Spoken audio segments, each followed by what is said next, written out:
kita akan dengarkan juga dari sisi pemerintah, terutama dari Kementerian Koperasi dan UKM, telah bergabung bersama kami lewat sambungan Zoom, Bapak Vicky Satari, Staf Khusus Menteri Koperasi dan UKM. Selamat malam Pak Vicky.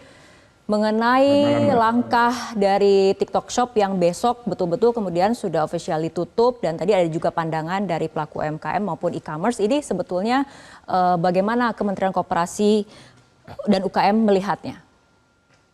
Ya, yang pertama tentunya kami mengapresiasi ya apa yang tadi disampaikan bahwa TikTok Shop ini dalam rangka compliance, mentaati peraturan yang sudah ada di Indonesia, tentunya sebagai perusahaan asing ini mentaati gitu. Yang pasti tentunya kita sesuai juga komitmen dari TikTok Shop untuk menyelesaikan seluruh kewajiban baik dari seller, afiliator termasuk juga konsumen agar segera dituntaskan. Itu yang pertama.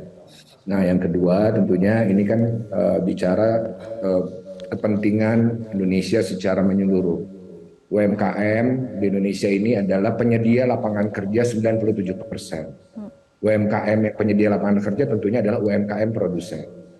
Ya, ketika ada kondisi praktek-praktek predatory pricing yang kemarin terjadi di TikTok Shop, juga karena TikTok Shop ini kan sebetulnya tadi disampaikan Mas Bima belum terregulasi karena dia selain e-commerce kan sebelumnya adalah media sosial. Ini yang menjadi isu sebetulnya. Nah, ini yang menjadi concern kita gitu ya. Pak Vicky, tadi seperti disampaikan oleh Mas Haris, ini kan ada dua kategori, ada UMKM yang merupakan produsen, tapi kemudian ada UMKM yang merupakan seller dan reseller yang kemudian menjadi afiliator di TikTok Shop. Seperti itu ya Mas Haris ya, ada sekitar 6 juta. Nah, ini exit strateginya bagi mereka seperti apa? Pertama, kita juga mempertanyakan angka data tersebut karena sebelumnya dipublish oleh pihak TikTok ini, ketika kami mengundang pihak TikTok ini menyampaikan 2 juta seller UMKM.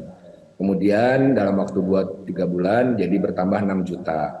Kami mengundang pihak TikTok bulan Mei itu, bulan Juli akhir, itu juga meminta data yang kami disampaikan baru 2 minggu yang lalu kalau tidak salah, itu data sampel, datanya cuma 1.000. Ya, di mana 70%-nya adalah sellernya produk lokal, 30%. Nah, ini kan sebetulnya terkait dengan data 6 juta, 2 juta, ada yang data yang real kami terima adalah 1.000. Itu juga kan tentunya kami sekali lagi akan sulit untuk bicara kalau misalnya tidak ada data. Sedangkan kita tahu di semua platform manapun ada proses KYC.